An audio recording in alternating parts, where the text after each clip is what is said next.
Hello guys, welcome back to the video. आज हम देखेंगे जो फ्राइडे का प्राइस एक्शन था गोल्ड का, वो कैसा था और मैंने एक ट्रेड ली थी, उसका एनालिसिस कैसा था और वो उसका रिज़ल्ट क्या रहा।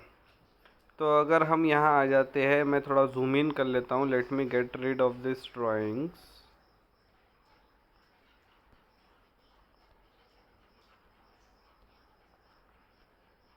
ओके, सो हियर 28th को फ्राइडे था, राइट। तो अगर हम यहाँ 4 आवर पे देखें तो 4 आवर पे price had closed below this low, previous लो। तो हमारा बेरिश ट्रेंड चल रहा था। उसके बाद रात को 27 तारीख को, थर्सडे को, ये एक बुलिश कैंडल बनी एंड उसके बाद प्राइस ने आके वापस से ये लो तोड़ दिया 28 तारीख को, राइट। तो यहाँ पे in this area I was looking for sales. तो मेरा जो एनालिसिस और मेरा जो सेटअप था वो कैसा था मैं बताता हूँ।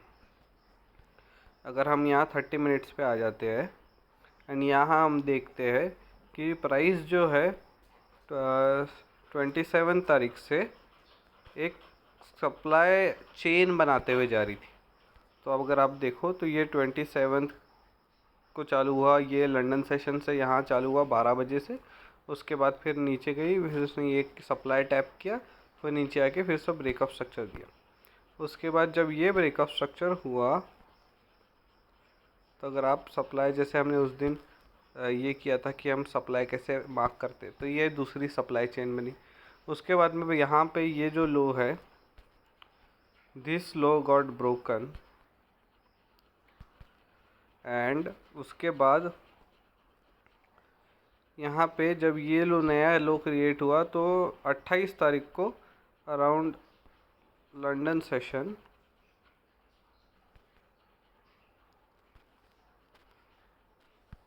प्राइस ने यहाँ पे देखो, ये 28 तारीख को 1:30 बजे का कैंडल है। मतलब लंदन सेशन में प्राइस ने ब्रेकअप स्ट्रक्चर दिया। उसके बाद प्राइस ने रिट्रेस किया और प्री न्यूयॉर्क तक प्राइस फुल टाइम इधर सप्लाई में टाइम पास कर रही थी।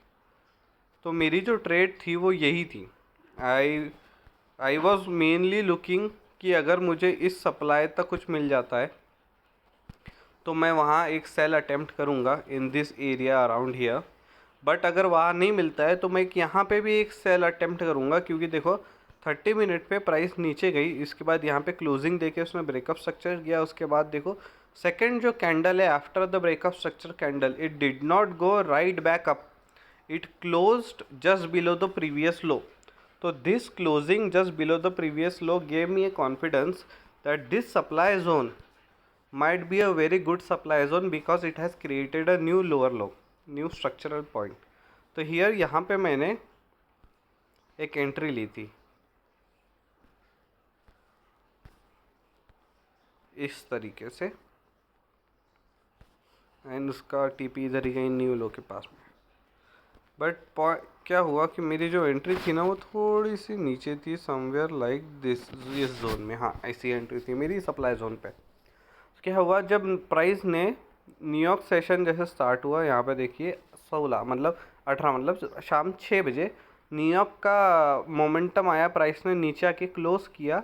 और उसके बाद मैंने क्या किया, मैंने अपना मेरा जो ये है स्टॉप लॉस उसको ब्रेक इवन कर दिया। आई थॉट कि न्यूयॉर्क आ गया, लिक्विडिटी आ गई तो अब तो प्राइस नीचे जाएगी। लेकिन हुआ क्या कि राइट आफ्टर दैट कैंडल एक दूसरी कैंडल आई ऊपर, यहाँ पे मिटिगेशन करने के लिए उसने मेरा ब्रेकअप स्ट्रक्चर मेरा ब्रेक इवन पे मेरा जो सेल एंट्री था उसको हिट कर दिया, मुझे ब्रेक इवन पे आउट कर दिया। एंड उसके बाद वो नीचे गिरना चालू हो गई एंड उसने बाद में जाके एक नया ब्रेकअप स्ट्रक्चर भी दे दिया यहाँ पे। तो ये जो पूरा एनालिसिस था ये सिंपल एक कंटिन्यूएशन ट्रेड ढूंढने के इसमें था, फेवर में, क्योंकि हमने देखा कि प्राइस ऑलरेडी एक लोअर लो और लोअर हाई के ट्रेंड में, मतलब एक बेरिश ट्रेंड में ट्रेड कर रही थी करीब 26-27 तारीख से। तो 28 तारीख को जब ये कंटिन्यूएशन ट्रेड सेटअप यहाँ बन रहा था, तब वहाँ it made sense to take a sell. तो ये मैंने वहाँ पे सेल लिया बट वो ब्रेक इवन हिट हो गया। Let me show you the MT5 for this. Okay, so this is my entry. आप देख सकते हो कि ये 1.6 और एक बार ब्रेक इवन पे हो गया। मैंने 2861.757 पे मेरे का एंट्री लिया था और 631 पे मैं ब्रेक इवन हिट हो गया। 2861 राइट, यहाँ पे मेरी कहीं एंट्री थी और वहाँ वो ब्रेक इवन हिट होके प्राइस नीचे चलेगी। बट द क्रक्स इज कि always try to find some continuation trades. They are the most easy trades to find, as well as they have the highest probability of playing out. And अगर आपका direction वो 4 our के direction के साथ में align हो रहा है तो it's like cherry on a top.